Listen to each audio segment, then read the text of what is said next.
I'm flaming medic. I just called him old. Wow. I was a pro 5 years. You're Hardstock Emerald. What does that say about your gameplay, Gini? Everybody's catching strays today. Let's go.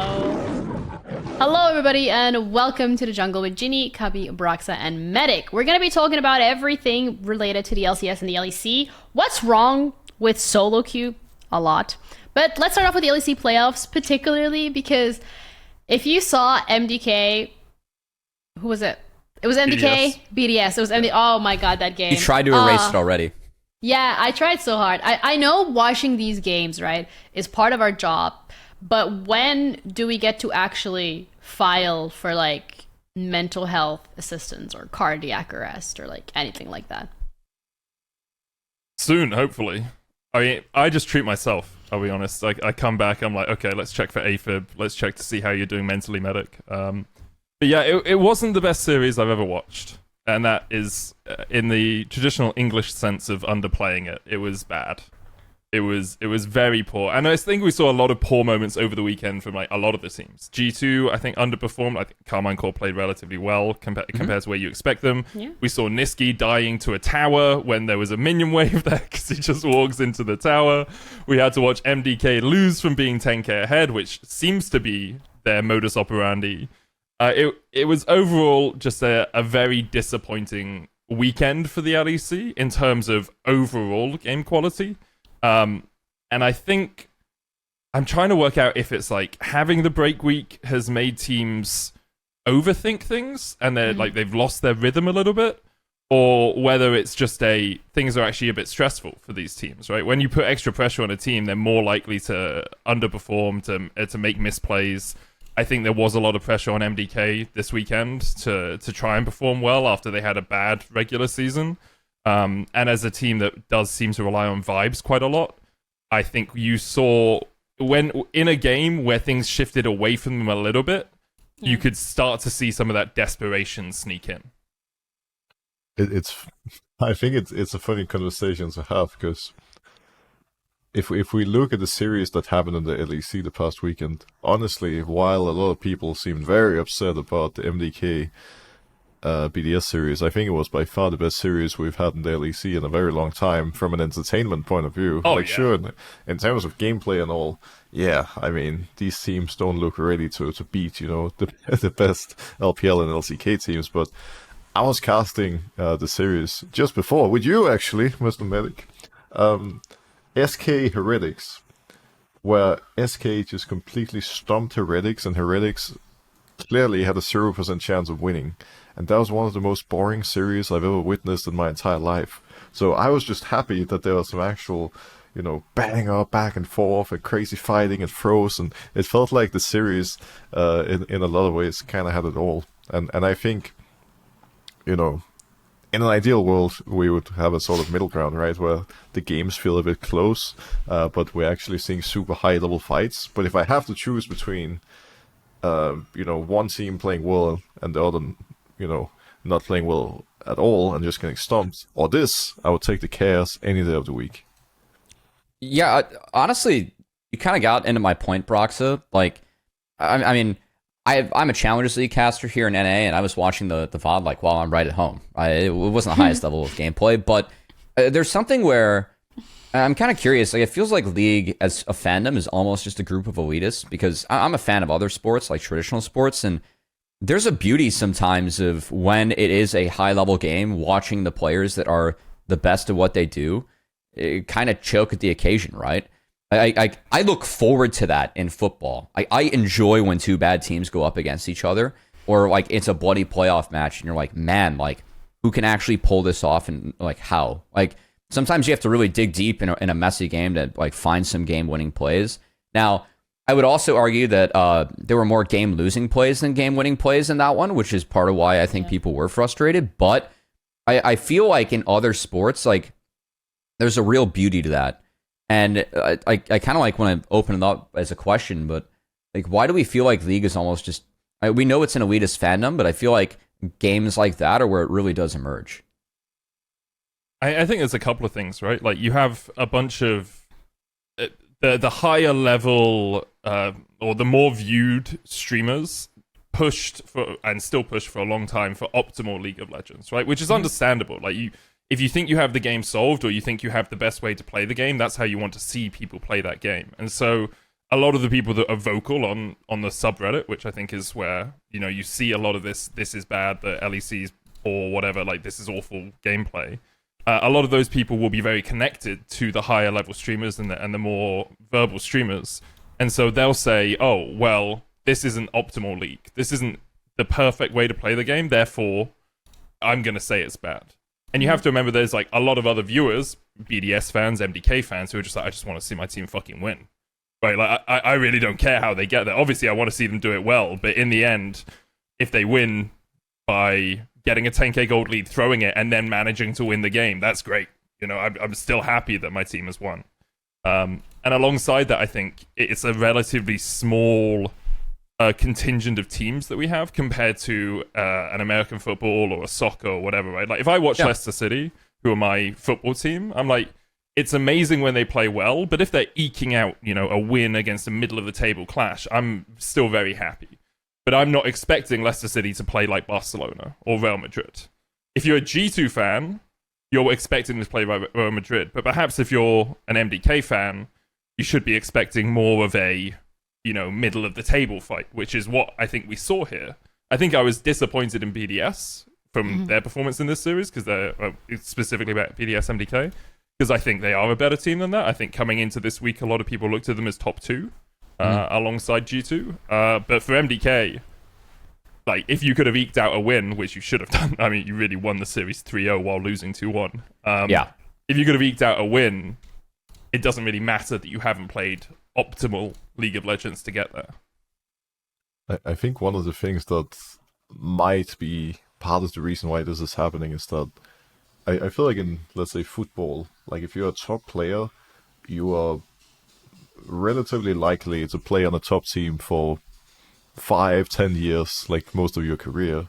But if we look at the LEC and the LCS, almost every single team, including the very bottom teams, has players that have been on a top team in the last 2-3 years. Or it could be an organization like Rogue, for example, that won a split in summer 2022, but that now are absolutely terrible, right? Sure. So I think there's just going to be a lot of fans that, for any reason, has big expectations for some of the players or some of these organizations, and I guess, again, it comes down to just setting expectations right and realizing that, sometimes the team you support is just going to struggle and lose for different reasons. I agree with that. I always think that like League still suffers from like the backseat gamer syndrome, right? Like, it's really easy. Oh, you think? Oh yeah. I mean, it's really easy to watch a game of League. Like, hey, why aren't they sending Tristan in the side lane? Like that, Trish should be there. Why are we just consistently grouping as 5 like into this? But you can like get in the comms and it might just be like, hey, we don't want to go on side. We're nervous that like they might pull the trigger and lose, and it's as simple as that. So they're not going to play optimal, but they're going to like almost drag down the level of the game just to make sure that they're confident enough where they can get a win because they feel like they're in a winning spot. And I think that like it's really easy to sit back and say like, oh, like why aren't you doing this? This is easy. You can just click there. Whereas in real sports, it's like, all right, you can do this, but also there is just this accepted level where you are not nearly as close to the level of the athlete as you are in games. I mean, Medic is. I mean, both of you guys are what, like GM plus, like around there. I've hit that. I've never hit GM, but I'll take it. Okay, Masters plus for Medic. Broxah is obviously pretty damn good. I've been Masters plus before too, right? I'm way closer to the level of athlete in this than I am in anything else that I consume. And I think sometimes, especially at the higher level, maybe it's just our own echo chamber, but I feel like from the fan perspective as well, it makes it way easier to be like, I can do that, or like, why aren't you doing this optimally, right? It was actually interesting because we were having a little bit of a conversation about this before the podcast even started, and Broxah brought up a really good point about the disparity between even the best players in solo queue and what it means to be a professional player, and what the extra you have to have. It's like the good old days in I hit D1, I think it was in like season 5 or something. It was when D1 was like split, and I got to Diamond 1 and I was like, hey, I'm a good player now. And then some of my friends who are like D170 LP were like, actually, Diamond 1 is split. If you get to 50 LP, then you're a good player. Anything below 50 LP and you're shit. And it's very similar in pro play, where I think, as you say, a lot of people look at it and say, I could do that. I can see on the map that you should move here. Oh, there are people missing on vision. Why aren't you backing away in a side lane, right? And it's so obvious when you look at it with an informed brain what the team should do with perfect information and with perfect knowledge of what's happening. But people often don't take the step of saying, well, the team doesn't have perfect information, and maybe the team has a specific strategy they wanted to play around here that might not work, or maybe, as you say, one of their laners just isn't that comfortable playing Trist in a side lane for some reason. That's a bad example, because most people that play Trist will be comfortable playing Trist in a side lane, but there's this extra layer that I think people haven't really comprehended. And it does happen in football, right? I've had moments where I've watched England over the Euros, and I've been like, why the fuck is Kane on the pitch? Like, what is happening here? What's Bellingham doing, right? And I'm sure there are much more informed people who are like, actually, Kane's done a really good job here, or if Bellingham is creating this space by, triangling or something random about football. I don't know enough about it to comment on it. But I think in League, because you can just go out and play on your PC, people are like, oh, I could do that. I can literally load into a Sudoku game and play Zed better than this guy, right? Whereas, as you say, with physical sports, no one is stopping the 400-pound linebacker. That's they'd be big, right, linebackers? I don't really know the positions. Yeah, pretty much. Yeah, no one's stopping the linebacker I can't stop a 400-pound guy from running me over and sacking the quarterback. I can't stop a receiver from out-sprinting me down 40 yards, right? Like, it's just impossible. Yeah. Yeah, I think, obviously, being, like, a professional player is, I guess, more realistic to some people, because they're like, oh, like you said, oh, I hit Diamond, like, I can do what they're doing. Or you're looking at the minimap, you can see, we as a viewer can see everything. We can see from the perspective of the enemy team and from our perspective. But realistically, if these people were to play solo queue, they would make the same mistakes, if not 10 times worse. And at the end of the day, they say hindsight 2020 for a reason applies to this as well. Like, teams, like, coaches can see what their players are doing. They're like, shit, that's not what we told them to do, but they're doing it anyway. Sometimes you go on autopilot as well. I feel like that's another whole different conversation to have. But I also do want to start off with talking about teams more specifically when it comes to the LEC, because this is more like the overarching topic of, oh, people think that the LEC is shit. Well, let's start off with G2. The G2 that everybody likes to call the one-team league, the LEC. The G2. I think they're doing really well in playoffs, especially the last game that they had yesterday against SK. Considering the draft that they had, I was personally impressed with how they're doing. Against BDS, right? Against BDS, true. It was Fnatic that played SK. Yeah. Mm-hmm. I totally didn't work yesterday. I wasn't there. But in general, G2, I guess they're back. And I feel like this whole one-team region thing, is it gonna get disproven at any point, really? Well, I don't know if it's like 100% fair to say that it's ever been a one-team region. Obviously, if we look at the past couple of years, C2 has been more dominant. We go a little bit back in time. Fnatic has its moments. I think ultimately, so far in Summer Split, we've been in a pretty interesting position where neither G2 or Fnatic felt super dominant or unbeatable. They both had their moments where they struggled pretty massively and made a lot of silly mistakes. I think we're also seeing both of the teams starting to level up now where it usually matters, and I think that's one of the beauties to these organizations, that no matter the year lineup, whenever playoffs come around and whenever they really need to win and they're under pressure, they kind of always perform. And both of them are still making a lot of mistakes, but I'm slowly starting to feel more confident in, especially at G2 now. I am also curious to see what's going to happen further into playoffs when teams start adapting their draft to a system, like both against Carmen Corp and BDS, for example. Caps was playing AD carries mid in each and every game, and the Tristana especially looks really OP and needs to be stopped, but even when it goes Ezreal and Lucian, they're just having so much pressure, and this is one area where teams are going to have to decide, like, okay, if we're not going to be able to beat Caps with this strategy, do we play AD carries ourselves? or do we ban some of the key picks? How do we actually approach it? And I think, especially from a drafting point of view, but also in terms of playing team fights and whatnot, a G2 is always going to be really, really hard to take down. I agree with that. I think the LEC will stop being a one-team region when people like and subscribe to this podcast. Wow, it's that easy. Yeah, as soon as people do that, I think it will be quite easy for us to stop being a one-team region. And I honestly think the narrative won't stop until we see another team make it into a good position in international. Or like beat G2 to win a title, right? Mm-hmm. Like, even is that gonna happen in 2024?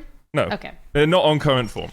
Okay. Especially with Fnatic slumping a bit and then kind of bouncing back a little bit now. I still see G2 as far and away the better team.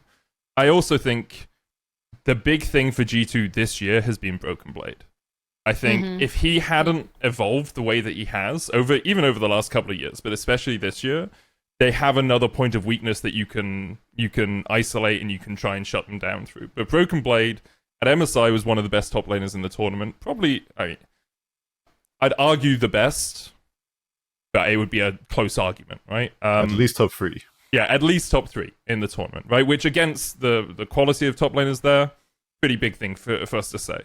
Hansama still struggles, and I think you can try and target Hansama in the bot lane for G2, but the problem is it's a duo lane, and so it becomes a lot harder to target because he always has Mickey there to add safety, right? So you don't have as much weakness, and it's not as obvious a weak point as there could be for G2. They did struggle a little bit on day one, if I remember correctly. It was closer against Carmine Core than I thought it would be.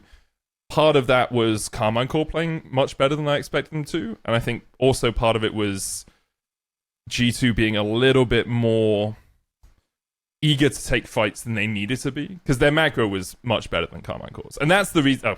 I've kind of circled around on my own point here. That's another reason I think G2 are the best team in our league, because their mid game is by far and away the best of any team. If they're 2k down in mid game, I expect them to be even by like 20-25 minutes, unless the other team is constantly forcing fights. It's something they said they wanted to work on a lot this year. Yep. Mechanically, very good players, and macro-wise, their brains are so good for Europe, and that's why we also see them challenge internationally, right? That's why they can take down teams like Top Esports. That's why they can take games off T1, because I think Europe has always been okay hands-wise, like maybe 60-40 to Korea or 70-30 to the LPL, right? But macro-wise, it's always been the European team doesn't seem to be doing much, and then they've lost. And it's not like we're dying 20 times and then losing the game. We're just losing out on the map. And G2 seem to have really solidified that part of their game, which is why I think they'll still win summer and win season finals. Yeah, I agree with all that, Medic. I actually just want to throw on, like, what... Oh, I mean, of course. Okay, this is the podcast on. Have a good night, nothing else to talk about. Welcome to the jungle where we all agree and no one fights. Yeah. I want to go off of Brox's point of the meta. I think that the other thing I'd add on to that as to why I do not think G2 is going to lose is they're ahead of the meta. I like a lot of the drafts that I'm seeing from LEC, there are a lot of teams that are taking full dive, and I'm like, for me, this meta right now is kind of defined by how strong the AP junglers are, and then how strong some of the marksmen are mid. Like Triss, Corki, for me, they're like uniquely really strong mid, but they're not that good bot lane. But if you play them mid, it's really tough to like get them out of lane. If they get levels, they get items, they spike so hard whenever they do. I don't see the other teams. Like, where was Brand? I think I only saw one Brand game this weekend. Oh, yeah, that was Karthus is gone. And I'm watching like the K-Corp drafts play like Sejuani, Yone, Cassante full dive. And I'm like, how are we able to play these compositions in a meta that's defined by Zyra, Brand, Karthus, like these champs where if you jump on them, especially like Zyra Brand, you're going to get cooked. I like in terms of like kind of what Brox is saying, hey, are we going to play marksman to match, or are we going to play more mages, or like maybe force G2 off? I'm shocked that we're even having that conversation, because for me, it should be marksman as a default mid, just to play around these AP junglers to get big. And I'm really surprised that some of these picks are missing. And I can understand, like, yes, there are ways that we saw K-Corp get leads with Sejuani, where you are able to pressure through solos. and they had valid strats to actually get ahead in these games. But the issue is that once you fall behind these marksmen, you can't touch Tristana in a side lane, even as Yone if you fall behind at all. And like that's where the real problem with these champions come in. So I'm really surprised that the meta is what it is in the LEC. And I think that teams, like if they want to have a chance at the G2, they need to adapt. And if they do adapt, they're already behind the best team in the league, who I feel like already has the best read of the meta. I think the marksman mid specifically is also a reason that a team like GX has managed to pick up a lot of Yes, wins. Because committed to Jackie it. is just like the one guy outside of Caps that looks Yes. really comfortable on these AD carries mid. And even the game this past weekend where they beat Fnatic, he was stomping on Tristana mid, right? So I definitely think it's a very valid point, and I think it is also a little bit shocking that teams haven't been faster at picking it up, and that it's really only been Giant X and G2 like going ham in this route. We have seen AD carries mid a bit here and there from other teams, but yeah, outside of Caps and Jackies, I wouldn't be very convinced that it's going to pay off. I think it's a jungle issue, though, to a degree. Like, how many of the junglers in the LEC do you think you would trust to play an AP jungle, right? I Isma? actually think the AP junglers are pretty easy. I mean, I'm Yeah, not saying they're hard. Sejuani. I'm just saying, like, in terms of what we have seen them play. I mean, we haven't seen them. Like, you can practice it for a couple of weeks, sure, and maybe you can get it to a spot there. But if you're in a playoffs game and you're saying your coach says, "What are you comfy on?" First pick Sejuani seems to be what most of our junglers are comfy on. Like, I trust Razork, Yike, Elioya, and Yankos at a stretch to AP jungle, right? Yeah, I think sometimes Because then you have Isma- Sheo. Sheo's played it a little bit, but it Isma didn't played work in out Italy. too It well. was all right. I mean, Yeah. I would be very surprised if a pro jungler willingly would take Sejuani over Brand. over any of these AP. Well, maybe it's a jungle coaching carries. issue then. Maybe Like- it's a like, coaching issue. I can't tell you for sure that, they're not sitting there begging their coach to make them pick Sejuani, but that would be one of the craziest things I've ever heard. yeah. It's one of the things that are a bit tricky on any role, really, right? When you have like these two very, very different styles, and then you need to figure out what makes your team win and gives you the highest chance of winning. And I think the truth is that AD mid with Brand, Syra, Lilia, whatever jungle is just harder to execute. So naturally, most of the teams will just slam Sejuani or Maokai and try to go easy mode, which is going to work for the most part, unless somebody masters this better strategy, and then you have a very low chance of winning. And again, it's like, I think that's the worry. Like, why haven't you put time into practicing this earlier? Why is it happening now when playoffs is on and you have do or die matches? Yeah, I think in general we're seeing more AP junglers. I feel like that is becoming slowly the meta. And yesterday as well, in the game that we saw with G2, it feels like it was a fight over getting that Tristana, but no one looks as comfortable as Caps does. Like, we're seeing Caps like diving on their turret where he has like 20% HP, and for some reason he knows that like that one last auto is gonna be enough to get the opponent down. He's comfortable playing side lanes, and like you talked about Jackie's particularly playing AD carries as well. Like, yes, Jackie's is comfortable playing them in lane, but on side lanes, still gets caught quite a bit.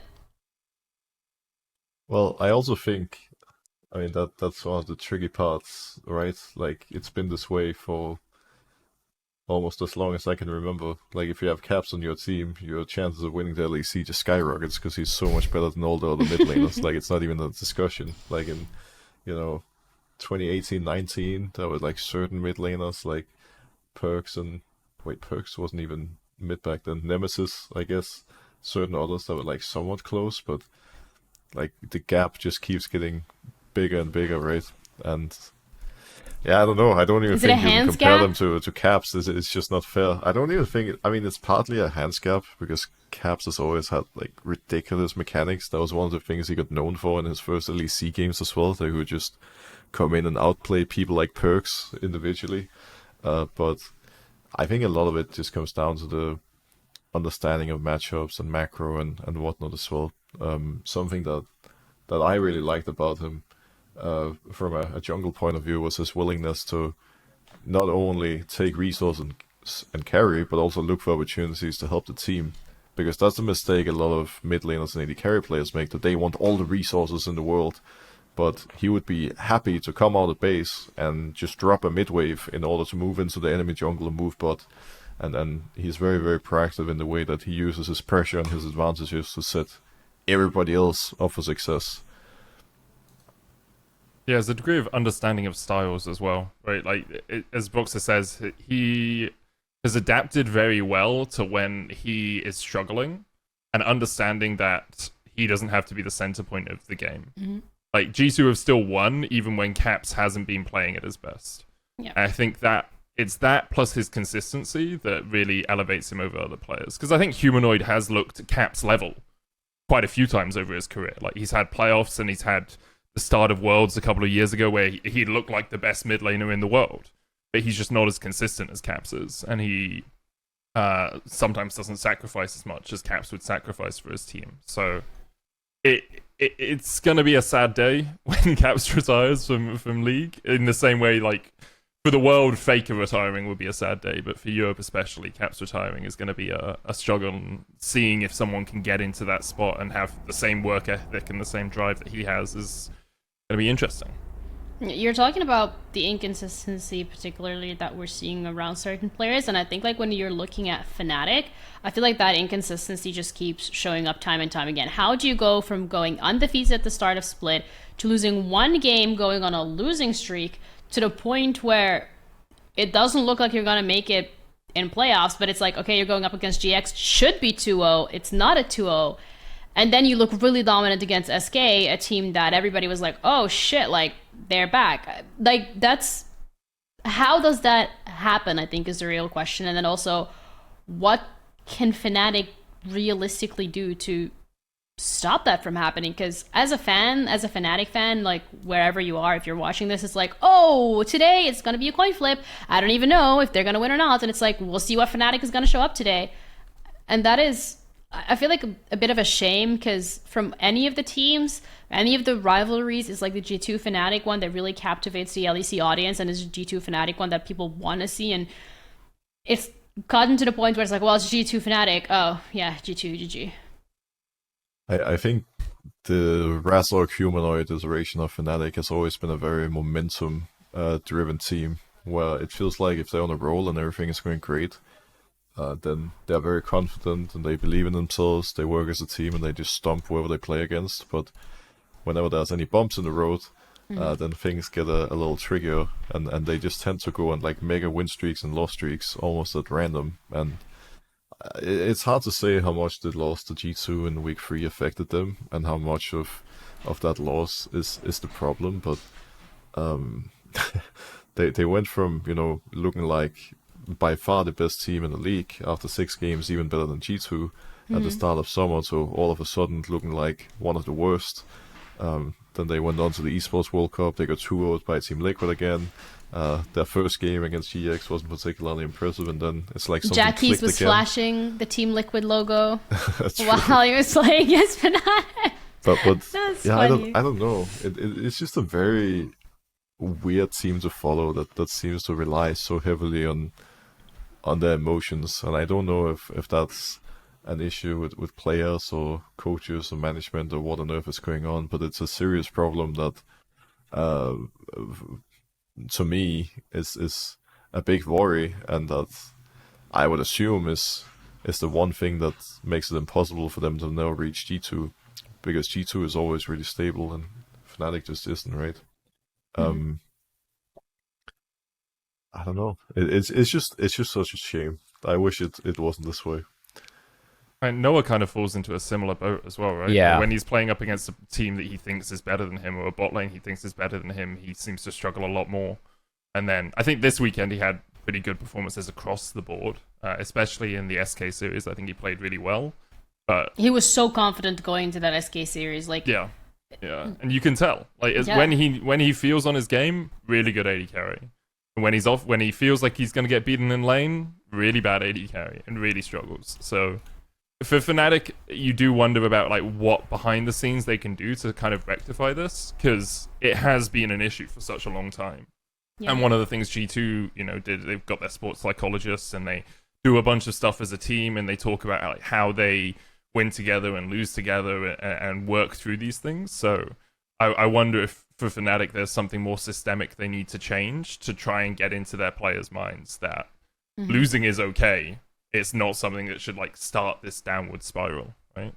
Yeah, we talked about this. I remember on like our previous podcast, because it has been a 2-week break ish, where it was like Sam had came out with a tweet after the spring split, like, oh, there are after MSI, oh, there are going to be changes.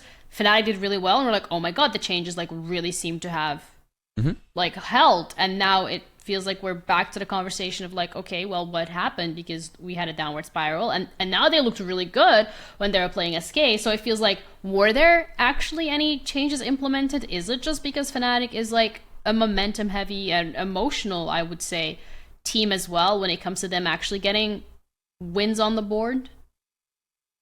I think right now the real difference between G2 and more or less every other Western team is that you can visibly see from the outside that G2 as an organization treats their league team like a professional sports team, meaning that the expectations aren't only that they're good at League of Legends and they play a lot of solo queue and that they're focused in scrims, but they also put a lot of time into getting everybody to exercise and eat healthy, tracking their sleep. They have weekly sessions with their management and with their mental coach, and they just look at all these things that they can do outside of the game to give the team extra percentages, so to speak, to give them a highest chance of being consistent and beating everybody else. And I think the other organizations in LEC and LCS, they're probably doing certain things as well, but nobody has this full package or the same outlook that G2 does, and it just makes them so dominant. And I think at some point in the future, if some of the other organizations take a different approach and realize how you get the most out of your players and how you actually really set them up for success, it's going to make such a big difference.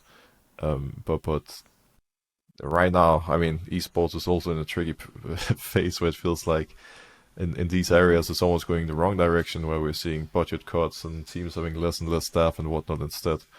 So I don't know. I hope that at some point we're going to see, difference in approach. But from what I'm hearing, when it comes to the players and teams' daily life and scrims and practice and whatnot, it seems like it's the same way it was when I was still playing, and that's not a good sign.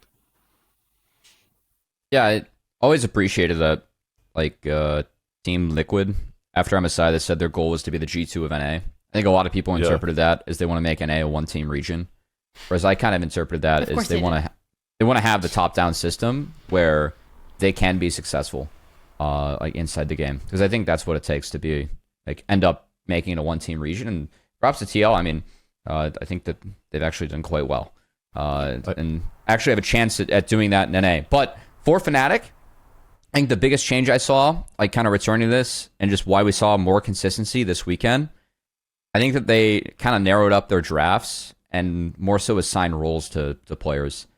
Like, Oscar was more so on tank duty. My first impression of seeing these games was, do not let Noah get Kai'Sa in good Kai'Sa games.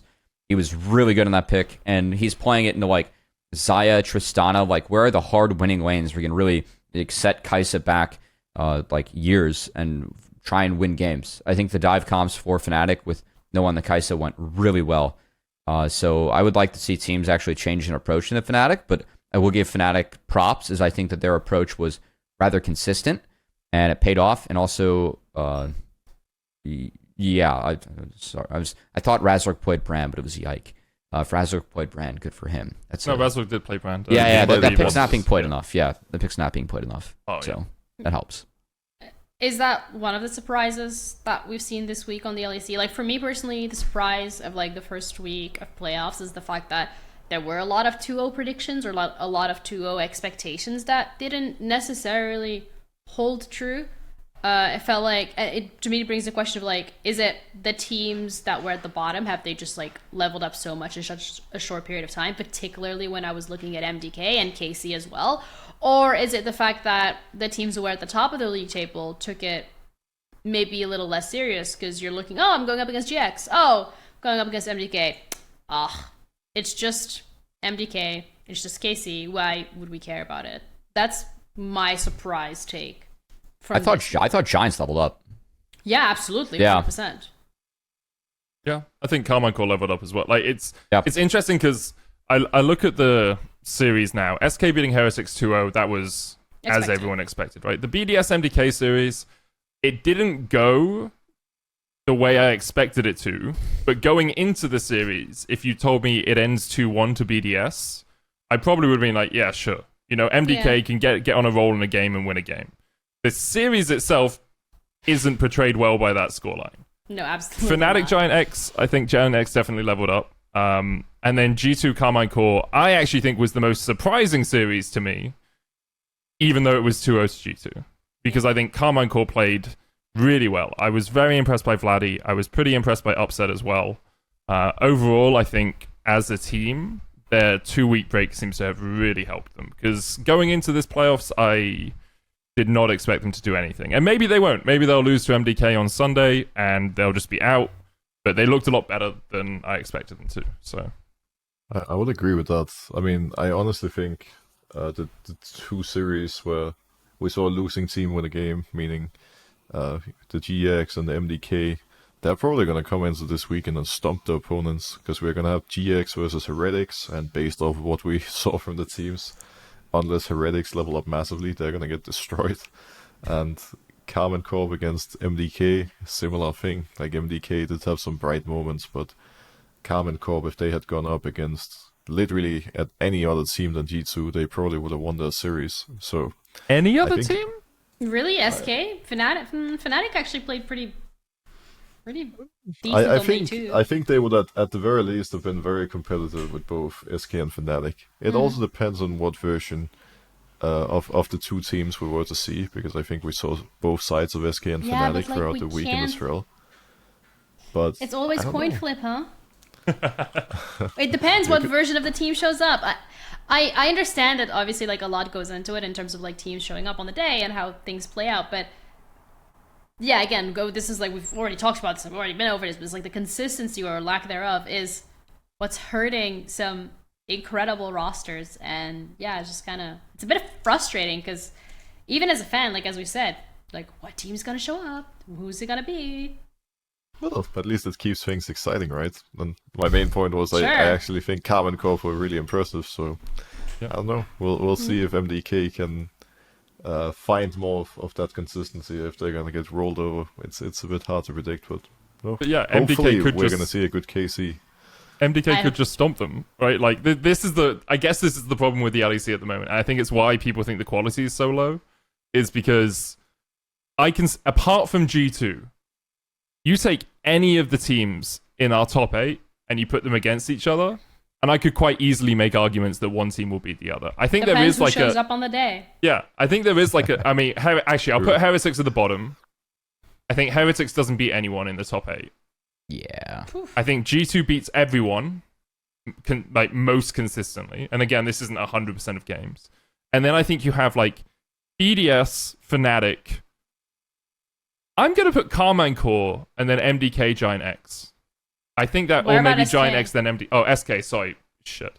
BDS, Fnatic, SK, MDK. Carmine Core, MDK, Giant X. That would be my tier ranking. But I think any of those could be any of the others. I feel like I agree with the BDS, SK, Fnatic.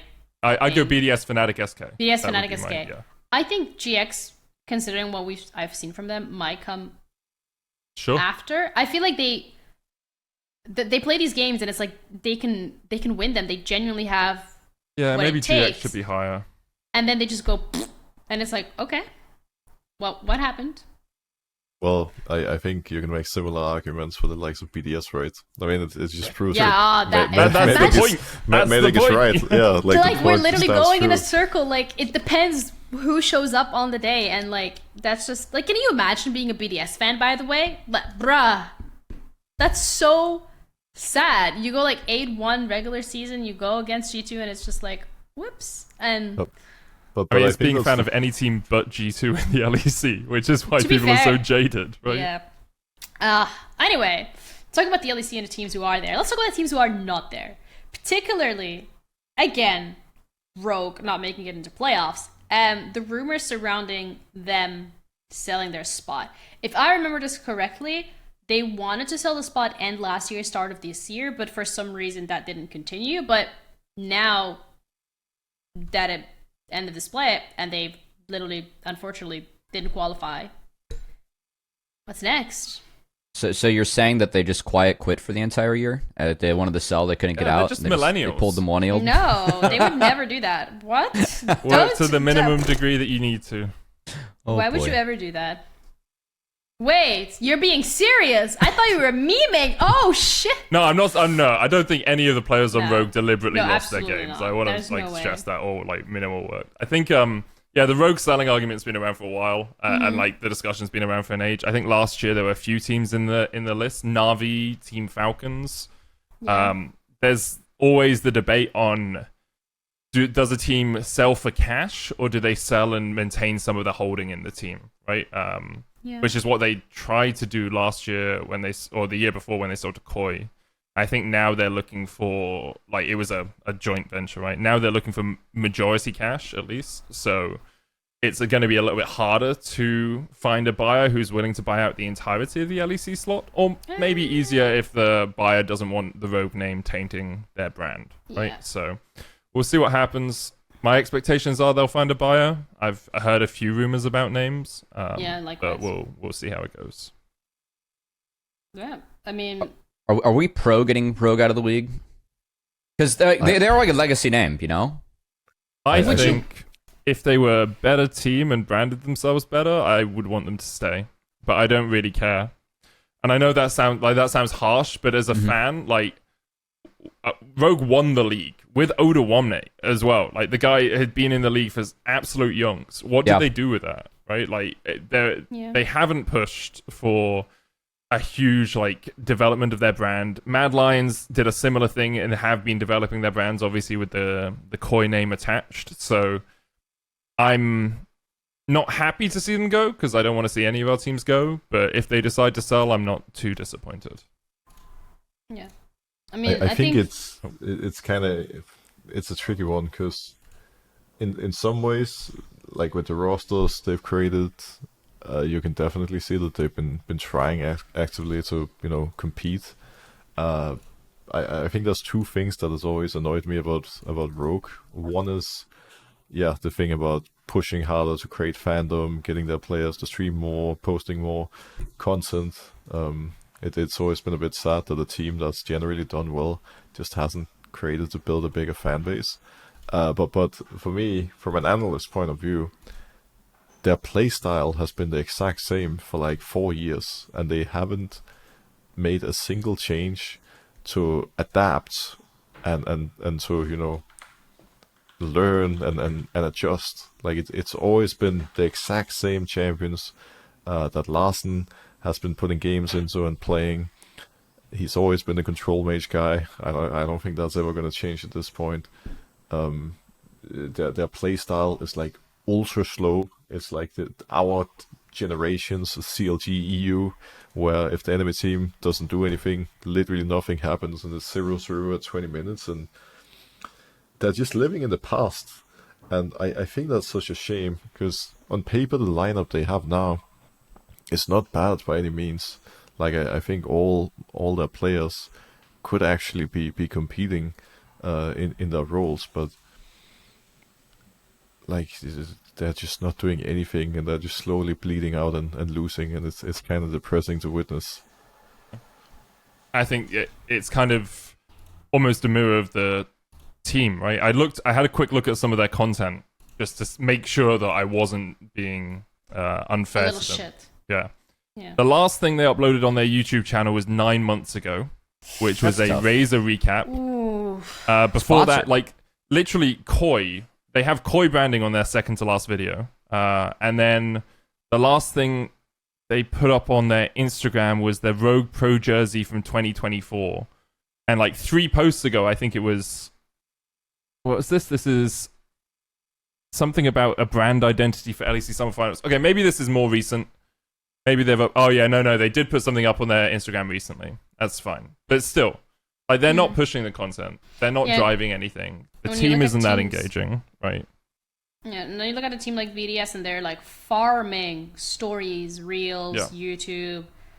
And part of that is like it's probably behind the scenes stuff, right? Like ever since the split with Koi, it felt like they didn't really have a direction, and almost like the esports division was winding down. I don't know what they've done. They had a Rainbow Six team and a Rocket League team. I don't know if those still exist for. They did had a Siege team. They had a Siege team. Okay, well. I remember that it was like 2 years ago. Yeah, I guess the Siege team then must have stopped before I started working in Siege because I started. They signed a team in 2017, and I can't see when they let it go. Yeah, I guess they must have let it go. I just had a team for a while, and I don't know. Yeah, I assume they've now let it go. But yeah, it feels like they're kind of trying to wind down their operations, and this year has been that for the league team as well. It's sad, I think, as well. Like sad for the players because it always brings the question of, is the performance of the team as a whole gonna follow these players around when it comes to the new year, and if Rogue leaves and what happens. But I think that's something to have once rumors are confirmed. I don't want to dwell on those as much as some people love talking drama and rumors. Let's talk about something actually a bit more concurrent, and that is never thought I would say this in the same sentence, but it's the LCS. Let's talk about the LCS, because the LCS has also had a break. The LCS has best of formats. The LCS is weeks behind on the LEC right now. So I wanna pick your brain here, particularly Cubby, when it comes to when you're looking at the break that the teams had, which teams have used it effectively? Because when Liquid and FlyQuest they had a rough one. Yeah, I mean, I'm actually kind of curious. Like, obviously, the 2 of the top teams from LCS did go to EWC, whereas the rest of the league stayed back. I'm really interested to see how we see TL and FlyQuest perform versus how we see C9 and Dig and the rest of the pack perform. Like, did that trip impact the teams in a positive or negative manner? Because it's a lot. I mean, that's 24 hours of travel twice to only play a few games. And I think TL put up a really respectable performance. I don't think FlyQuest was terrible by any means. I actually think they overachieved. Did really well against G2. Yeah, absolutely. But also, like, I don't think either team looked their best in that series. So it will be interesting. Like, for me, what I'm looking out for is how did the trip impact those 2 teams versus the rest of the league. In terms of who I think needed the break the most, probably Dignitas. This is a team where the rumor behind the scenes, like, they've been very public about it. Like, they just suck in scrims. They cannot win scrims. They can't get off the ground. But then they get on stage when games get a little bit slower, and some of that veteranship they have on the roster kicks in. They're able to make good decisions and actually be competitive. So if they were able to use the break to kind of take a breather, come together, and play better early games, that is the team that everyone's looking at to threaten what we expect to be a pretty easy top 3 in TL, FlyQuest, and C9. I think the Dignitas one definitely is interesting, just because it must be near impossible for both players and coaches to find a way to get that team like fully on the same page. Like, you just have so many players with strong opinions and that are all used to playing different styles and different ways in the past, and that's the challenge of having a more or less full veteran team. That even if all of them are really good individually, if you can't find common ground and get everybody on the same page, then you're going to struggle massively. It's also why usually the golden recipe for success in League has been 3 veterans, 2 rookies, or like 2 veterans, 3 rookies, because then you have a good mix, right? And you have people with already strong opinions, and you have people you can kind of mold in to do whatever the team needs. I think something you brought up earlier, Cubby, was Team Liquid wanting to try to become the NAG2, so to speak, and obviously I'm going to have some slight bias because I am part of Team Liquid, but I know And they're that. holding him at gunpoint. He has to say this. You No, know? but I know that Contractually obliged. in the past months, TL has made some bigger changes to put more focus into the mental side of things, the physical side of things, tracking players' healths, and just working with different organizations to try to bring in some of these things that can give them an advantage outside of the game. And I'm curious to see how that plays out. Obviously, so far the Team Liquid that we've seen in the last 3 months is significantly better than what we saw the first month of the year, where a lot of people were wanting APA, yawn, and the management fired and whatnot. So I think it's been working so far, but I don't know. I'm very curious to see how the rest of the LCS plays out, because I think it can go in a lot of directions. Like, I think for me, TL and C9, I would expect to just be the clear top teams and to kind of dominate for the rest of the split. But any of FlyQuest, NRG, and maybe even a Dignitas, I think could be a dark horse and surprise, depending on, well, not only how well they used, the break, but also how they can develop and adapt to the meta and whatnot in the future.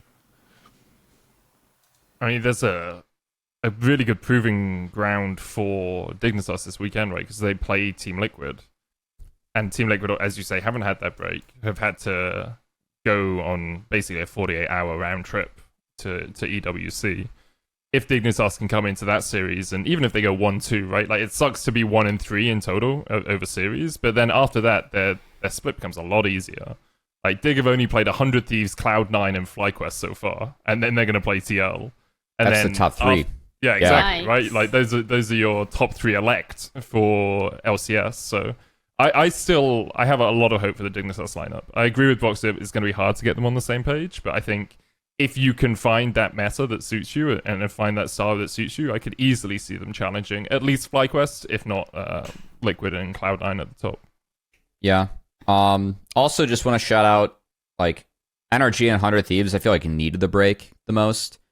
NRG looked like a mess. I mean, that's a team where 4 out of 5 of them, they hoisted the trophy last summer. They do not look very competitive right now. They did topple 100 Thieves, who did fall apart in playoffs, and a lot of teams last spring were saying, hey, this team's not as good in scrims as they are on stage, and they kind of proved themselves right by beating them in playoffs, but 100 Thieves were still second last regular season, and have not shown the same promise that we saw from them last split. So I think those are, like, there are a lot of teams that, we'll see how they use the break. Those, for me, were the teams that really needed the break, along with Dig, and we'll see if they can be competitive with the top 3, because right now it looks like Dig's going to be the team that's going to push the top 3, which is pretty clear. But in the past, those 2 teams have, so we'll see if they can do it again. Is it 14-14 for LCS this weekend, right? Yes, we do not play 14-13. Okay. Because I think Yeah. I haven't seen the 14-14 changes. That would be a big thing as well. If there's big changes coming in there, then the question is Yeah, that how comes out today or tomorrow. Yeah, it's Wednesday usually, I think, right? 17th, Yeah, it's usually because then on Swarm Wednesdays. comes out with it. That it's also so Yeah, but crazy the with the notes. patches that, this upcoming weekend they're playing on a patch where the patch notes aren't even out yet, so we don't even know the full details of what's going on. Innovate, adapt, overcome. That's all I'm gonna say. I'm having a look at the patch preview. Same. No nerfs to Tristana. A Ooh. small base health nerf to Corki. Brand and Zyra are getting nerfed, as is Rumble. So maybe a little bit less AP power in the jungle, although you can still Karthus in certain situations. Yeah, but Trist's Karthus- still going to be high prio. Karthus has just kind of like not been picked anymore. I will say, not in LEC, it's still getting played in LCS. LCS has actually been very disciplined in playing AP jungle with AD mid. It's been pretty much exclusively what's going on. I will say, Absorb with Life's getting nerfed. That does nerf Marksman mid. Yep, true. So thank God that point's getting nerfed. That point was ridiculously strong. Yeah. Broxah, is there any insider information you want to share with us about the LCS? Oof. I don't know if I have any other super interesting insider information. I think it was Cubby who had the inside information, right? Yeah. Oh, I- of course I- it's I- Cubby. I- Oh, We got to talk Leaks. about the record-setting NA solo queue player, Oh, Surdy. true. We need insider info on this guy. I'm Yeah, down. and I mean I know that like the topic was going to be, you know, should Surdy be playing in LCS, which I think is something that a lot of people are talking about because of how well he's doing in solo queue. For those that aren't familiar, I think he just set the LP record, and he's up like 600 on the next opponent on the NA ladder. He's at like he peaked 2,150 plus, something like that, something ridiculous. Yeah, 2154, I think. Yeah, and this is a guy where like he's gaming. Yeah, because of how good he's playing in solo queue, like everyone's looking at him like, hey, like why isn't Surdy in LCS? Mm-hmm. And that's been an interesting question because obviously I've covered him in Challengers League now for the last couple years, and I think that Surdy is someone that is a candidate to be an LCS, but I think a lot of people are like looking at his solo queue being like, why isn't this guy in? Which, I mean, to be fair, if you're thinking of people to promote, I think Surdy's like next up. That's very fair. And I do think that there are a couple teams where he could walk in and improve tomorrow. And that was discussions that were had in the offseason. So I know that I was told by one team that they inquired at least about Surdy, and he almost got in. But Surdy, they ended up sticking with the top laner they had, as everyone did in LCS, pretty much, outside of C9. There was very little change in that role. And I think he's a player where, like, he is insanely good individually, but I will say that this split of Challengers League, I've almost been a little bit disappointed because there have been a couple games where he's gotten really big leads and then he's kind of thrown it away with him and his team. And they did just drop a series to Disguised, who that's Toast's team, and they have Tenacity in the top lane, who I voted as my second team All-Pro and did play LCS, and I feel like did okay having to play tanks when he never really did. And it's still someone I hold in pretty high regard. But I almost like find it frustrating where everyone sees his solo queue and is like, oh, this guy has to play when he plays in a tier 2 league. And I've seen no one like actually reference his strengths and weaknesses in that league, which is pretty much he's really good at laning. I will say the other fun piece I had prepping for finals was that Inspired thinks that he was the strongest member of that team because he was the most vocal. And not only is he really good at laning, and if you talk to Surdy, I think his greatest strength is how methodical he talks about lane. Like, he'll be like, oh, this matchup, like, you win in these levels, lose in these levels, you have to play the wave like this. And the way that you turn it, for me, is if I blow their flash level 3 off, like, this wave, or I call my jungle here, like, these are my windows, right? And he has a really good understanding of how to play these matchups and how to have his team interact with it in order to get himself advantages. Like, he will call his support and jungle to him at right times, and they'll win games off that very often, which is a great strength of his. And that's why Inspired thinks he's really valuable. But sometimes he's not able to turn those into victories in the fights all too much, which is a growing pain. And I think there's like a great drill that I used to like give. It's like, hey, if you have the league, if there are 8 people in the league, you're going to promote 2, keep 6, and then demote 2. Like, if you're looking at Challengers League in terms of who I'm going to promote out of the 10, yeah, Surdy's probably next up on that list. But is he ready to play tomorrow on the team? I don't know. I think that he needs to be given a chance to grow, and I think that's a real opportunity. But for me, it's like, at least in the FlyQuest team, where a lot of people are like, hey, should he play over Blippo? I'm not sure if that's the case, given all the value that Blippo does bring in terms of outside the game and his communications as well. I think it's a question that would be very interesting if we still had academy teams that were in-house, and if they were able to actually make that change without investing a ton of resources to like get Surdy out to LA, as he's not there. Yeah, it's one of those, maybe you sub him in for a weekend, right? Like we saw that a couple of years ago with LCS we did. teams.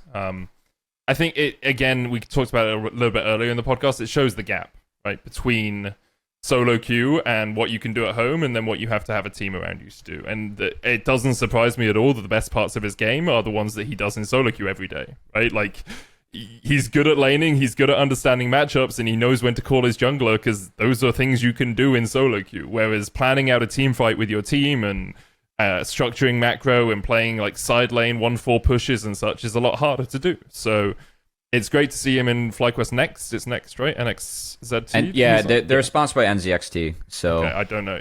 I'm just going to say Next. I'm sure you're going to say like NZXT or something. Yeah. It's great to see him in that league, in the Challengers League. And he is, I think he's like 25, right? But Yeah, he's been around for a while. So Yeah. he was rank 1 on the Oceanic server. He's from there. Wow. And then he went top 5 Korea. Like, he's been a good solo queue player for a while. In 2021, he took top 6 in Proving Grounds, where, like, we had the academy teams combined with the amateur teams. And he was playing with Danny on that roster and Tomio, who's now in LCS. And they took top 6, and he was a big part of that. So he's been good for a while, but he kind of had to work on his mentality, like, outside the game as well, which, like, I talked to him before last year, and he's like, hey, my goal is that people now view me as a good teammate. And by the end of the year, he was able to achieve that. And he stepped into a team that was bottom 2 in our league of challengers, and they ended up finishing top 2 pretty much when he stepped in. So I give him a lot of credit because he's kind of noticed, like, what he needs to work on, and he's very driven at working on that. He should be next up. He was my vote for most valuable prospect. It's like the award we give out for the person we think will be most successful for LCS. I mean, I think he's really good, but I'm almost frustrated. Like, everyone just looks at his solo queue raw and is like, okay, he should be in. Where I feel like you can get way more data to Medic's point watching him actually play 5s. Where But people aren't going to do that because they're lazy, Cubby. I know. We're all the Yeah. same, right? You see a headline, you're like, I can't believe he'd say that, and then you read the article and it's like, oh, actually, he said something entirely different. It's just clipped out of context, right? Yeah. People are lazy. It's the same with like watching the LEC and saying the league is bad. People don't like actually go through the steps of thinking. I'm not saying the LEC hasn't had poor gameplay recently. I'm not saying Cersei shouldn't be in a pro team. I'm just saying there's a lot of nuance, lots of shades of grey in the middle. Mm-hmm. Wow, that's such great wisdom that you're yeah. bestowing I was upon just talking us about the today. book. Yeah, totally. Could you? Oh my god. Okay. No, it's a medical book because It's when a you look at medical book. CTs, there are 16 different shades of grey you can see on a CT. So Okay. it's actually a medical textbook called 16 Shades of Grey. Not 50? See, that No, makes a lot 16. more Medic sense. is having No, way too Cubby, much get fun. your Or I mind just made out that of up. the Who knows? gutter. You know what? We are all lazy, so we're literally not going to go check that. We're Yep. just going to take your word for it and say that you're right. Maybe you can give us some wisdom when it comes to solo queue particularly, because Broxah has been inting in solo queue. He went Wait, 1 what? and 14. Still Not won the this again. game. Wait, you went somehow. 1 and 14 in solo queue? That's a stray. And he won, Not but again. he still won the game, guys. It's okay. He won the game, right? Did we talk about this last time? Don't care. Didn't ask. That was 2 weeks ago. I just think you should be banned, Broxah. I'm going to be honest. Facts. Let's Nah, get Medic the is AI in spitting. here to kick Broxah off the server. One more spotting Grandmaster for me to take. Let's go. Ban me. Get me out. I'm too much of a bad boy for our community. What can you do? Blink twice if someone just made you say that. No, there's 100% people soundboarding, sampling I'm too much of a bad boy now with Broxah's voice. Like, that's going to be people's alarm. That's going to be on people's Oh my god. streams. That's I so doubt gross. it. Too much of a bad boy. Medic, we get Yeah. it. That's what you do with your free time. Mm-hmm. Don't push that on Wouldn't other surprise people, me. man. Yeah, honestly, would surprise me either. Solo, I'm not gonna lie. I think I've played like 25 games of solo queue at this point because I hate it. So if anyone who has a little bit more experience and a little bit more games under Why their do you hate belt, it? What's the problem? because people are dog shit in game. What elo are you playing in? Unfortunately, Emerald. What do you It is expect really from them? shit. That's better than last time. Thank You've been you. climbing. Yeah, no. I hate it. No, it's what the problem is. I feel like people just give up. It's like a top laner dies like 2 minutes in the game. Okay, FF15, let's go next. And I'm But like, you can't control okay. that. You can only control your own play. That's the whole point of solo. yeah, but if nobody wants to play, just then go what- next. It Play- sounds like get you don't another I've enjoy round. the had game. people genuinely, one person dies, and then someone's like, okay, guys, I don't want to play this game anymore, and they just Yep. start running it. Happens. Why? Happens. Because people are like, you could be having a bad day, you could just be really tilted, you could be bored of League but not realize Then it. why- You could be why are you depressed doing and not that? realize- Because people are like, to a degree, solo queue is an addiction. In the same way, playing any game is an addiction. If you go to play the game because it's part of your routine, you are addicted to playing that game. I'm not saying, obviously, it's not like a drug addiction, whatever, right? But people will go into it because it's routine. And they'll play the game, and then they'll realize, like, 15 minutes into the game, 10 minutes into the game, actually, I'm not having any fun. But because it's routine, and because they feel like that's what they should do, that's what they do. Like, I start to enact deliberate breaks into my solo queue playing. And Broxah, like we talked about this a little on the weekend, he's like, every now and again you play 50 games over 3 days and then you just don't play anymore for a while. And I'm like, That's the Medic experience. I'll play 50 games over 3 days when I'm enjoying playing League of Legends for me. Not when it relies on my teammates playing well. And that's not excusing people for doing it, right? But you can't control them. There's only one person in that game you can control. And if you want to have a good time, then you have to go in being like, no matter the result of this game, I'm still going to enjoy myself. At least that's what works for me. I'm not trying to explain to you how you should play League of Legends. I don't want to play League of Legends. Well, then Fuck don't. this shit. You don't have to. So then why are people crying on Reddit?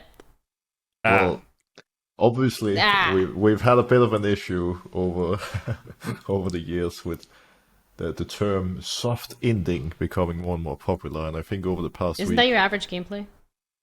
Me? Yeah, of Your course. average gameplay. So, I was a pro 5 years. You're Hardstock Emerald. What does that say about your gameplay, Gina? I played If in I a am whole soft season ending, what you what are play you? in a day, Facts brother. and logic. And we also watched the IG finals box, so I don't think anyone can talk about soft hinting with any authority here, mate. Ouch. Everybody's catching strays today. Let's go. I think you may need to rewatch that final, sir. Okay. My Jack's get jungle was popping. I'm just saying. For the enemy team. Anyways, I think there's been huge discussions recently about the soft ending thing, and obviously it's a tricky one, right? Because it's the one thing that we're also frustrated about. The toxicity, yeah, it's annoying, but you can mute somebody who's toxic. But if somebody wants you to lose a game, they will make you lose a game, whether you like it or not. And it's one thing that I thought about it quite a bit recently, whether the fact you cannot 1v5 the same way you could in the past is actually good. Because I remember in like Season 3, if you were mega fit, you would just jump in and 1v5 the entire enemy team. But that probably wasn't particularly healthy for the game either. I think what we need is a punishment system that in some way can pick up on some of these things a little bit easier. And I think it's hard, right? I don't even know exactly how a system like that would work, because right now it's just purely automated. Like, that's how I even got a warning for being a bad boy to begin with, because I went 114 and my teammates all reported me for it, even though we lost the game, and then I'm being told I have to agree to a bunch of things and make the community a safe place to be. But the system just doesn't work. And I think at some point... That's the ambulance. They're here for your LP. Clearly. They already stole a decent amount today. No, but at some point I think Riot is going to have to seriously look into it, because it feels like right now somebody spending their money to buy skins is more important than solo queue actually being a really enjoyable and fun place. And I think in the long run, if solo queue continues being the Wild West where you can do almost whatever you want without being punished, as long as you don't type in chat, then the player base is probably going to continue decreasing, because at the end of the day, the gameplay has to be enjoyable, or people are going to quit unless, like Medic said, the addiction is what is holding them here. Do you think the majority of players play ranked? Yes. I do. I don't have the think so numbers, anymore. but I don't think so. I don't think so anymore. I think ARAM is maybe then, like... It depends on the server. Because Korea, Okay. it's yes. Yeah, But I think ARAM is mostly what's played. Mhm. which I understand. I was just thinking, like, it is interesting, and I have other points on the soft inting discussion, but you appeal to the people that are more, like, the majority most of the time. When you, like, business sense makes sense to sell to more people, right? So if more people are playing ARAMs and just want nice skins to look at, then it does make sense from a business point of view to make nicer skins. And obviously they're separate teams, and it's not there's not crossover between those teams. But coming back to soft inting, there's a few different things that I think can help with it, because I think hard inting is picked up more regularly than it used to be. I think it is harder now with Vanguard and everything in place to just consistently go 0-20, and that's not saying there's no one that does that hasn't been banned, right? Like, you see every day on Reddit this anecdotal evidence of this one guy who's gone 0-20 his last 20 games and hasn't been banned. It's like, okay, cool.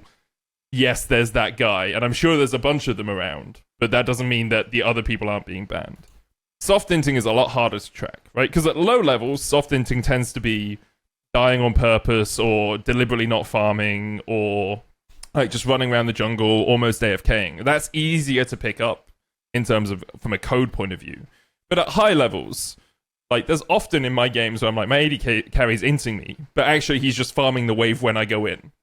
Right? And it's like, is that inting? Or are we just on the separate page? How do you actually work out if that's inting? This guy playing Camille, it's like, well, if you join team fights, we'd win the team fights, but you keep split pushing.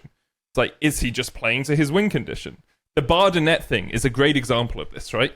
Bardonet has a unique playstyle. He plays Bard top, he roams around the entire map, and he tries to get all of his lanes ahead.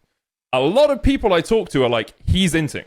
He is ruining the game for everyone else, but he's trying his hardest to win in those games. The Alawi games when he doesn't get barred, obviously, like, he does in a lot of those games, like, relatively deliberately, but when he is playing bard top, just because his playstyle is different to everyone else's, is that an excuse for other people to say he's soft inting? I think if you go into solo queue, there is an expectation that you play within a certain meta.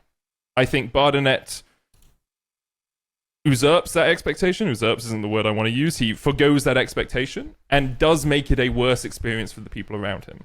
However, I still think he is trying to win the game. Whether Riot decides to ban that or not, I'm not going to say they should or they shouldn't because I don't have to and I don't want to make anyone mad. But soft inting becomes a lot harder to see the higher elo you get. Secondly, hardware bans. Just do it. Just start hardware bans. Get people off their smurfs. If someone is toxic on a smurf, ban their hardware for a week. It's like, cool, you can't play League. Nice. Like, why not? I mean... But the skins... Not to beat a dead horse here, Medic. I agree with you. I mean, the challenge with this is going to be, like, the scenario I was going to bring up is, what if my top laner gets behind and then just farms every side wave and never joins a fight? Because they're, in a sense, they're getting econ, but then also, like, are they actually trying to win the game or not? That's going to be actually a tough answer for an AI to solve. And so why not, we just fuck AI and just bring back the tribunal. It's fine. I say it every single time in this podcast, but it'd be great content. Everyone liked it. Like, this is something where if you had GM plus players going through GM plus games and then being like, hey, is this person actually soft inting or not? You'd probably get better answers than the AI to answer a lot of the questions that you bring up, Medic. Yeah, but it's also like, are people really going to sit down and take the time to do that? Hell yeah. Yes. How great would that be on stream, Ginny? It was so good. It was so much fun. It's the best content. But honestly, I think it's impossible to fix in all elos. But I've said this for years. They should hire just one person to be looking at all games that get flagged or that are suspicious in like Master Plus. No, if you only look at Master Plus, like then at least the high-low would be like something you could... Team of 3. Yeah, just hire a couple of people to make high-low enjoyable on each server. Because right now, and whenever I stream, like I always have viewers in chat being like, hey, I'm Hardstock Silver. I look at your games and I realize there's literally no point climbing because, the terrorizing still continues in Master, Grandmaster, and Challenger. And I'm like, I mean, it's true.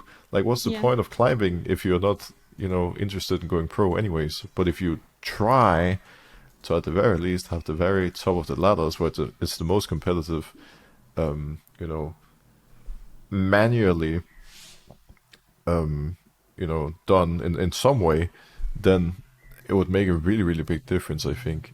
Because often it's like, there's just certain players, when I get them in my game, I know there's a 90% chance that they're going to go AFK or just do everything in their power to lose by, like Cubby said, not joining fights or sitting AFK half of the game or whatever. But they're doing it in such a sneaky and annoying way that they will never get banned by the automated system. Yep. I think there's definitely a strong argument to police streamers more heavily. and I like not just the streamer themselves, but people that play in those games. Their games, 'Cause yeah. I think part of the issue is, and it's a catch-22 that Riot's put themselves in, by promoting streamers who are toxic, or by promoting streamers who regularly run down games, or are toxic in chat, or whatever, you've developed this community that seems to see that as acceptable. And until you actually mete out punishments on those actions publicly, people will just be like, oh, I'll just make a smurf. Oh, it's fine. I'm just saying what, X streamer says, or what X streamer says, or what X streamer does, right? And the catch-22 you have yourself in now is most of the big league streamers at some point or another have been really toxic. Not all of them. There were some really good ones out there, but like you look at a lot of the big names, it's like, you've been really toxic publicly in front of 10,000 people.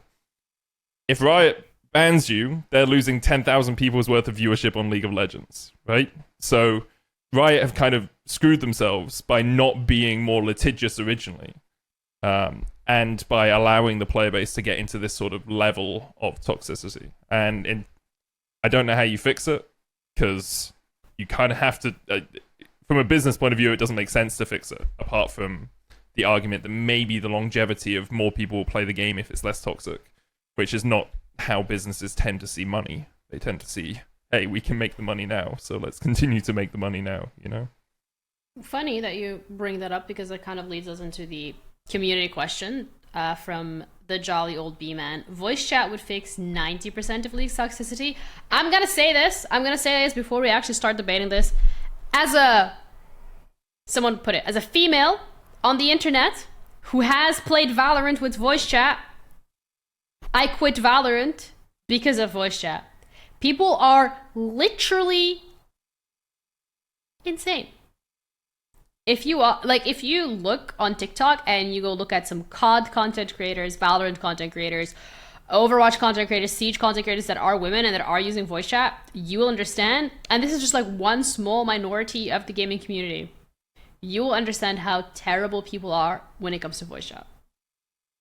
I don't think there's any further discussion needed. Wow. Yeah. Like, the female player base in League is like 30%-ish, right? Like, why would you alienate 30% of your players? I've played CS, I've played Valorant, I've been sworn at, I've had slurs thrown at me. Don't want that in League. No, absolutely not. And also the thing is, like, in League, I have had friends who have very girly in-game names, because you're allowed to have a girly in-game name. You can put whatever the fuck you want on there. Like Get run down. No. That's very girly pop. Ooh, pop off queen. No, but they've had like really girly cute little in-game names, and then they get run down because they think that, oh, you're a woman. You must be a woman. You played, like, one of my friends plays Janna only, and he's Grandmaster only playing Janna, and his account used to have a very girly name, male. He has had regular instances where he genuinely gets into it and like just, oh, I don't want to fucking play with you because you're a Janna. I'm not gonna say that last word. And you should be here. You should be in the kitchen. And then his AD carry just starts running him down because they think he's a woman. And it's so sad. I feel like voice chat will just emphasize that. I think voice chat probably wouldn't decrease the toxicity, but I think what it would do would improve the game quality. And whether or not that's necessary or not can always be argued. But I find myself thinking a lot of times on a daily basis that, voice chat as jungler would be helpful. Like, imagine when the enemy jungler is walking directly towards a lane on vision, and I spam ping my top lane at the back 6 times and they don't see it. If they hear me in their ears telling them to get the hell out of their lane, maybe it would actually make a difference. But yeah. I think for the toxicity point specifically, it probably won't do much. I also think the issue with voice chat is if you add it to a game, it most likely will become an expectation. Mm-hmm. I think it's like, if you have the option to join voice chat and you can socialize with people through that, that's not necessarily a bad thing, but most likely it would be a thing where if you don't have all 5 people on voice chat and the other team does, then you have a very high chance of losing, and therefore if somebody doesn't join voice chat, they're gonna get flamed for that, and it just gives people another reason to be toxic. Yeah, I mean, you're also talking about, like, oh, like, as a jungler, it's useful, like, why the fuck would I, as the AD carry, want to hear my jungler and my top laner cry and scream at each other, telling each other to go unalive themselves? because he didn't get ganked in time. I'm trying to CS my minions, which is really difficult, by the way. But I don't want to hear you guys yapping in my ear. You know, like yes, to an extent, it could improve some of the game quality, but shit's happening on top side. Bot lane is just farming. Why would they want to hear what's going on? And professional LEC level teams are like, oh yeah, our comps are chaotic. Do you think solo queue players are gonna have a rap? Nah, absolutely not. I mean, I think I'm kind of with Broxah. Like, I like playing this game in 5 stacks, you know? That said, I elect to play with that group. I think that if voice chat becomes an expectation, it's an issue. Also, this might be a hot take. I think that League, you really don't need voice comms in solo queue compared to a lot of other games. Like, CS... Bring back the pings. Yeah, like CS, you need to talk, in my opinion, you know? Like, there's a lot of value in talking in CS, whereas in League, it's like, everyone sees the same minimap. The CS, you don't get that. You see your own perspective, so... I don't think people see that minimap, bro. CSing is too hard. You can't look at the bottom right corner of the screen and the middle of the screen. So, yeah, that is true. But yeah, I think it's... like, whenever people throw that out, like it's a red herring. Also, I just got to say that Champs Queued, they didn't even require voice chat, and the pros didn't even want to all join voice chat because they didn't want to join because of A, whatever beef they had with other pros, or B, they didn't want to join voice chat after spending their entire day in scrims in voice chat. So, if the pros can't do it, then I don't think you should put the expectation on the general population to either. I think the argument I often hear for voice chat would reduce toxicity is if people hear your voice, they're less likely to be toxic to you. Bullshit. And as someone that casts for a living, I can promise you people are very toxic to me all the fucking time. Yeah. So I understand the argument behind it. I don't think it's true. And other games have kind of swayed my opinion pretty heavily towards, even if you're talking to someone, they're still gonna call you a slur. So Yeah, I think you're absolutely right, and I think unfortunately that's just how it is, not just in League of Legends, but in every single game at the moment. So maybe if we all just become more than one brain cell, that get split off the hive mind, have our own opinions, form our own thoughts, you know, rather than sit in the echo chamber and just, oh, he's toxic, I'm gonna be toxic, let's all be toxic, yay. We might get somewhere, but until that happens, and the general level of IQ in the average population increases, it's not gonna happen. Oh my god, thank you for coming to my TED Talk. We're done. that's good. Thanks. That was The Jungle with Giniro, Broxah, Cubby, and this guy called Medic, who only said like and subscribe once, by the way. I did, yeah. He I'm gets getting paid. Taylor Swift this week. I'm so excited. Ew. Oh, you I mean, are? Ew, oh my God, Paramore cute. and Taylor Swift. You know? Wait, that's a great concert. I became It's a much gonna be bigger good. fan of her after the concert. It's I'm looking awesome. forward to it. Yeah. I've seen her concerts on TikTok, and people always talk about how she's like crazy good at performing, but I've never, I don't. It's 2.5 hours straight. It's awesome. Her And discography is Paramore amazing. beforehand. I'm more excited Yeah, for Paramore's Paramore than fire, Taylor Swift. too. I'm going to be Yeah. honest, but Of They're course, also great in concert. of course, the millennial is excited about Paramore. yeah. Misery That- Business that's a is great the song group. of my childhood, you know? Yeah. Are you gonna flame Paramore, Chinny? No, flaming no, Hayley no, Williams whoa, out whoa, here? whoa! I We am not talked about flaming. voice chat being toxic. I I am didn't realize you were a flaming Hayley Medic. Williams hater. I'm flaming Medic. I just called him old. Wow. I mean, Shit. millennials aren't My old. bad. How old are you? I'm 33. I am old. but Shit, still, bro. yeah. I'm a Point proven. Paramore fan. You're calling me old as well by flaming Medic. So, How old are you, Cubby? 28. Okay, so you think I care?